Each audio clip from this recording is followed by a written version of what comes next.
Bismillahirrahmanirrahim. Assalamualaikum warahmatullahi wabarakatuh. Salam sejahtera bagi kita semua. Para siswa 11 IPA 1 SMA Negeri 3 Rantau Utara sekalian. Berjumpa kembali dalam pembelajaran daring kimia materi sistem koloid. Pada kali ini kita akan membahas sub materi yang terakhir dalam pembelajaran sistem koloid, yaitu pembuatan sistem koloid. Setelah kita mempelajari perbedaan larutan koloid dan suspensi, kemudian jenis-jenis koloid dan sifat-sifat koloid, maka di materi terakhir kita akan membahas bagaimana membuat sistem koloid. Bisa dilihat pada sumber belajar kita, yaitu buku Unggul Sudarmo, penerbit Erlangga, pada halaman 245. Ini Bapak scan, ditampilkan dalam screen atau layar pada PowerPoint kita. Di situ dinyatakan bahwa pembuatan koloid ada dua cara. Yang pertama dengan cara dispersi, yang kedua dengan cara kondensasi. Kalau kita lihat di layar PowerPoint ini, cara dispersi adalah di mana partikel-partikel suspensi yang lebih besar diubah menjadi partikel-partikel koloid yang lebih kecil. Jadi mengubah partikel suspensi menjadi partikel koloid ini dikatakan dengan cara dispersi. Sedangkan cara kondensasi adalah di mana partikel-partikel larutan yang lebih kecil diubah menjadi partikel-partikel koloid yang lebih besar. Pengubahan partikel-partikel larutan menjadi partikel-partikel koloid ini dikatakan dengan cara kondensasi.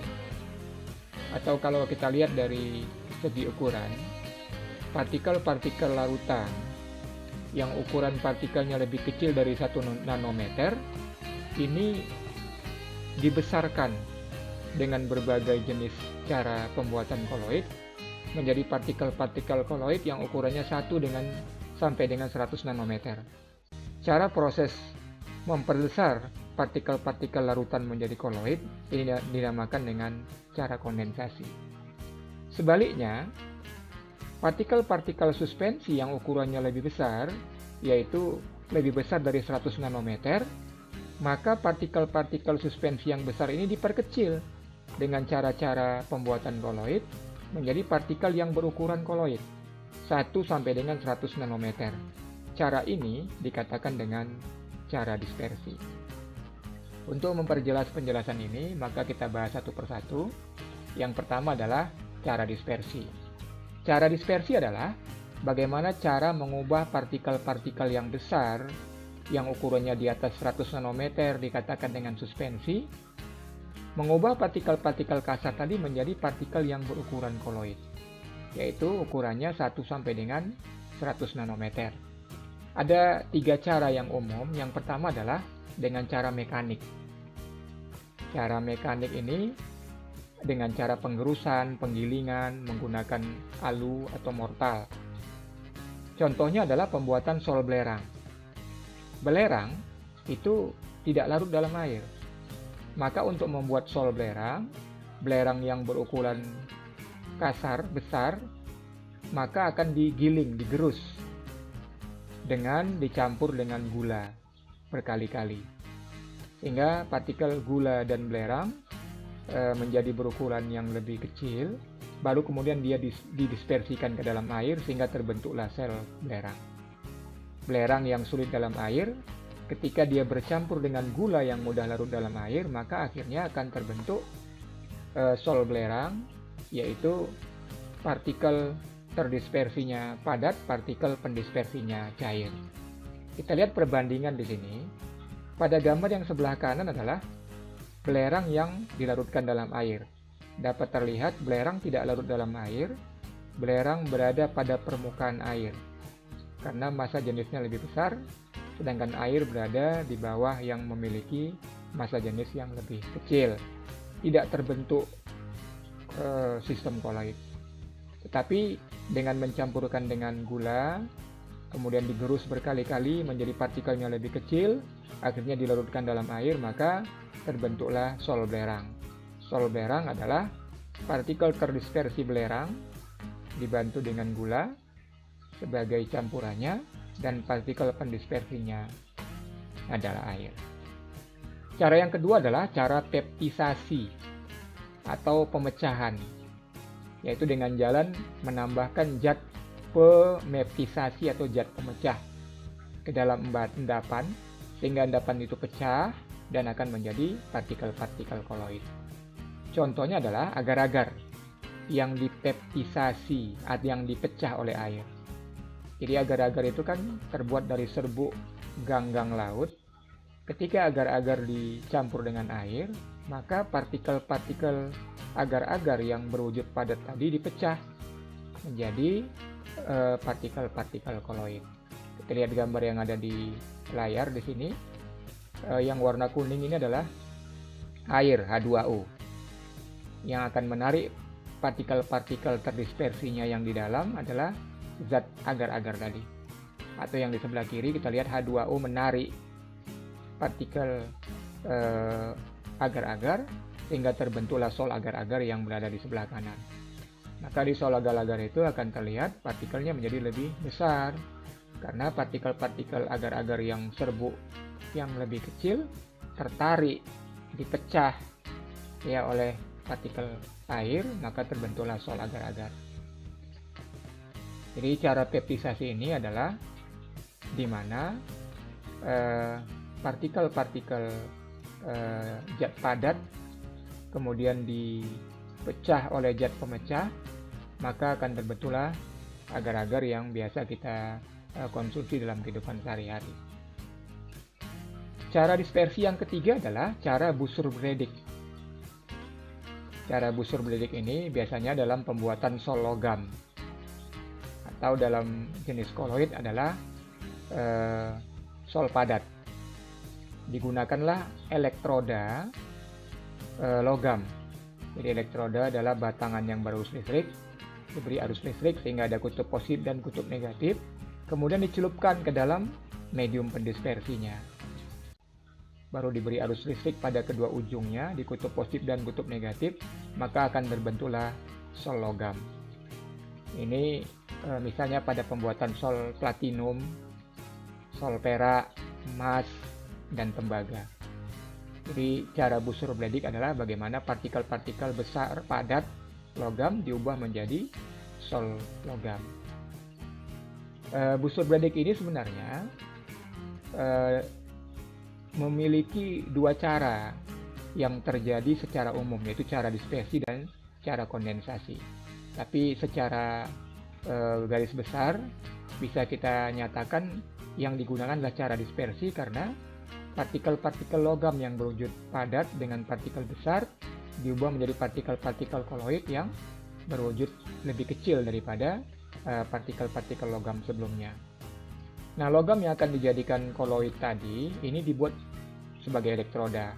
Misalnya mau membuat logam sol emas, maka sol emasnya dijadikan batangan yang berarus listrik atau elektroda.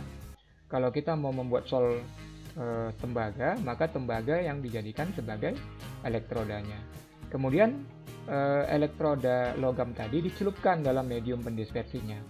Baru kemudian dialiri listrik, maka atom-atom logam tadi akan terlempar ke medium pendispersinya.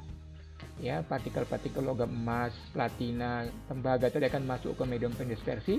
Maka antara partikel-partikel logam yang terdispersi ke dalam medium pendispersi terbentuklah sol logam.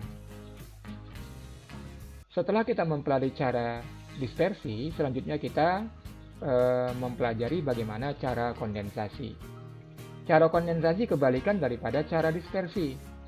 Kalau cara dispersi mengubah partikel-partikel besar suspensi menjadi koloid, maka cara kondensasi kebalikannya, mengubah partikel-partikel kecil, partikel larutan yang lebih kecil dari 1 nanometer diubah menjadi partikel-partikel koloid yang lebih besar yang ukurannya 1 sampai dengan 100 nanometer. Jadi secara definisi dinyatakan cara kondensasi adalah mengubah partikel-partikel larutan sejati menjadi partikel-partikel yang berukuran koloid. Beberapa jenis cara kondensasi. Yang pertama adalah reaksi hidrolisis. Hidro artinya air, lisis artinya penguraian. Berarti reaksi hidrolisis, reaksi yang menggunakan penguraian air dalam reaksinya. Misalnya pembuatan sol FeOH 3 kali. Sel FeOH 3 kali dibuat dengan cara menambahkan larutan FeCl3 dalam air yang mendidih. Jadi air kita didihkan dengan lampu spiritus atau Bunsen. Setelah mendidih, kita tetesi FeCl3 secara tetes demi tetes. Kemudian kita aduk, maka akan terbentuklah sol FeOH 3 kali. Sol FeOH 3 kali adalah partikel terdispersinya FeCl3 dalam air, dan medium pendispersinya adalah air. Yang kedua adalah pembuatan emulsi minyak dengan air. Minyak itu bersifat nonpolar, sedangkan air bersifat polar. Makanya air tidak bisa bercampur dengan minyak. Air yang nonpolar tidak bisa bercampur dengan air yang polar. Minyak berada di atas karena memiliki massa jenis yang lebih kecil dibandingkan dengan air.